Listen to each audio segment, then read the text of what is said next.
Om Swastiastu, Om Anubhadra Krataviyantu Wiswata. Semoga kebaikan datang dari segala penjuru. Perkenalkan, nama saya Madegita Nanda Pramudia Chandrawardhani, NIM 2012021158 dari Prodi Pendidikan Bahasa Inggris. Pada kesempatan kali ini, saya akan memaparkan jawaban saya mengenai tugas LKM 4 dengan topik catur marga dan tepat suci. Baik, kita langsung saja. Pertanyaan yang pertama. Dalam ajaran agama Hindu, catur marga merupakan sebuah konsep ajaran yang termasuk bagian dari aspek tatwa dalam kerangka dasar agama Hindu. Catur marga berasal dari kata catur yang berarti 4 dan marga yang berarti jalan. Catur marga juga sering dikenal dengan sebutan catur marga yoga. Catur marga umumnya didefinisikan sebagai 4 jalan untuk mencapai moksa dan membangun jagadita. Catur marga adalah 4 tahapan berjenjang mencapai pemahaman akan hakikat Tuhan, hakikat kesemestaan, hakikat bertingkah laku, ritual, dan pemahaman-pemahaman tentang pengetahuan hakiki lainnya.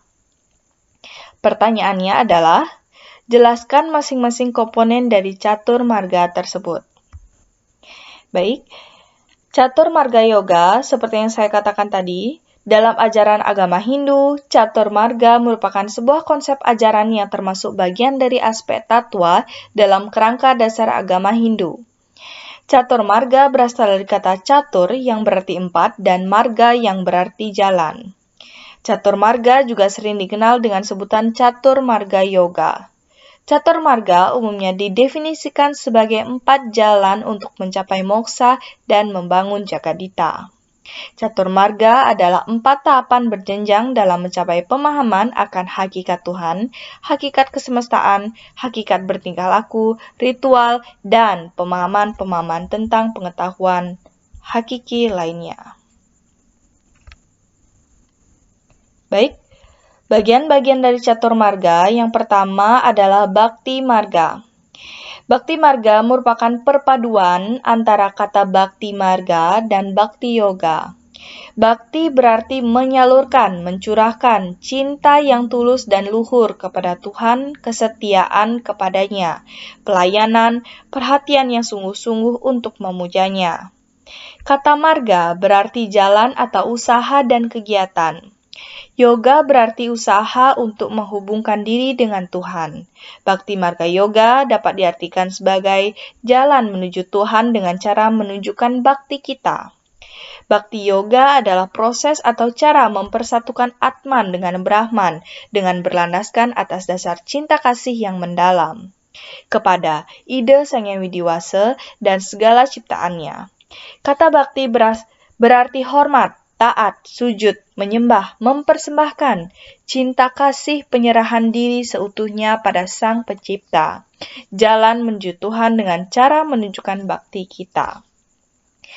Kemudian selanjutnya adalah karma marga. Karma berasal dari kata ker yang artinya melakukan kegiatan atau kerja. Demikianlah karma berarti aktivitas atau kegiatan untuk suatu tujuan. Karma marga berarti usaha atau jalan untuk mendekatkan diri kepada Tuhan melalui usaha atau tindakan kerja yang tulus ikhlas. Karma marga yoga menekankan kerja sebagai bentuk pengabdian dan bakti kepada Tuhan di dalam usaha mewujudkan kesejahteraan dan kebahagiaan lahir batin. Landasan filosofis untuk melakukan karma untuk mencapai kebebasan adalah ketekunan melakukan kerja, keikhlasan dan tidak terkait dengan hasil pekerjaan. Setiap perbuatan akan mendatangkan hasil sebagai hukum dari kerja. Maka, dengan perbuatan baik dan melakukan kerja sesuai dengan swadharma, maka seseorang akan memperoleh kebebasan. Hal yang penting untuk memahami karma marga yoga adalah pengertian kita terhadap hakikat kerja. Seseorang dapat melepaskan diri dari keterkaitan kerja hanyalah melalui keyakinan bahwa kerja yang dilakukan itu semata-mata akan perwujudan bakti kepada Tuhan maupun pengabdian kepada kemanusiaan. Tanpa kesadaran itu, seseorang tidak akan melepaskan diri. Kemudian selanjutnya adalah Jenana Marga. Jenana artinya pengetahuan. Jenana Marga yakni jalan pengetahuan. Demikian Jenana Yoga artinya usaha untuk menghubungkan diri dengan Tuhan melalui pengetahuan. Jenana Marga adalah jalan atau usaha untuk menghubungkan diri dengan Tuhan untuk mencapai kebahagiaan sejati melalui pengetahuan. Pengetahuan di sini ditekankan pada pengetahuan spiritual, yakni pengetahuan yang dapat membebaskan umat manusia dari belenggu penderitaan, lahir, dan kematian. Jenana atau ilmu pengetahuan suci menuntun manusia untuk bekerja tidak terikat oleh hawa nafsu, tanpa motif kepentingan pribadi, rela melepaskan hak milik, sadar bahwa badan bukan atma yang bersifat abadi.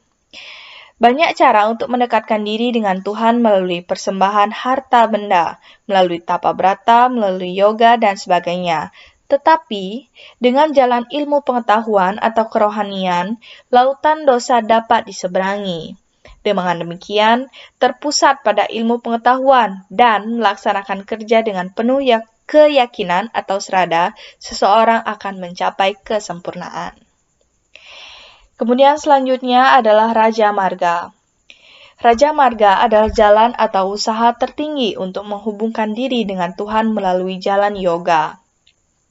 Raja Marga memerlukan pengendalian diri, disiplin diri, pengekangan, dan penyangkalan terhadap hal-hal bersifat keduniawian.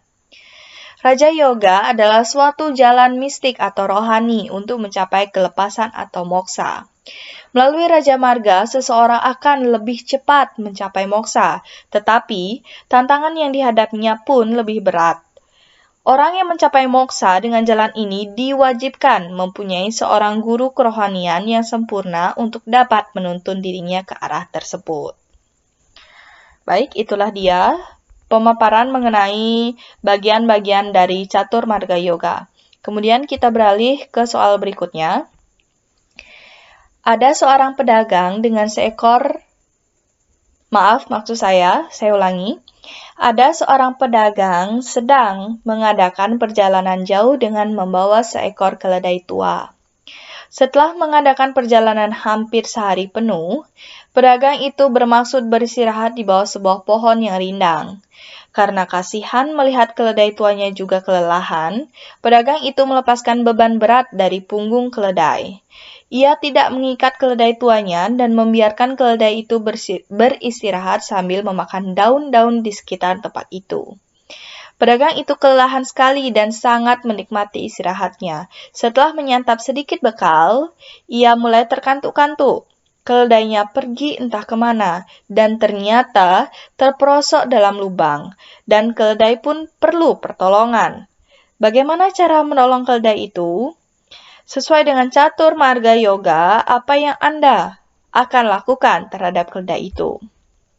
Baik, menurut saya sesuai dengan ajaran Catur Marga Yoga, yang akan saya lakukan adalah dengan jalan atau usaha untuk mencapai kesempurnaan atau moksa dengan perbuatan dan bekerja tanpa pamrih, yang dimana erat kaitannya dengan Karma Marga Yoga. Saya akan membantu keledai tersebut keluar dari lubang dengan semua usaha yang saya punya, tentunya dengan ikhlas dan tanpa pamrih. Jadi kaitannya dengan Catur Marga Yoga adalah Karma Marga Yoga, di mana saya akan melakukan usaha atau kerja dengan tulus ikhlas, sehingga hasilnya pun tidak akan bertolak belakang dengan hasil yang akan dihasilkan itu tidak akan bertolak belakang dengan usaha yang saya perbuat. Baik, kita beralih ke soal selanjutnya. Dalam jalan bakti disebutkan bahwa jalan menuju Tuhan dengan cara menunjukkan bakti kita atau berbakti, cinta pada Tuhan dan sesama. Kata kunci dari bakti marga adalah love all. Sayangi Tuhanmu, sayangi keluargamu, sayangi teman-temanmu, bahkan kau harus menyayangi musuhmu. Sayangi semuanya. Berikanlah contoh dalam kehidupan sehari-hari. Baik, inilah dia penerapan ajaran Bakti Marga. Yang pertama adalah melaksanakan doa atau puja Trisanya secara rutin setiap hari. Kemudian mengaturkan banten saiban atau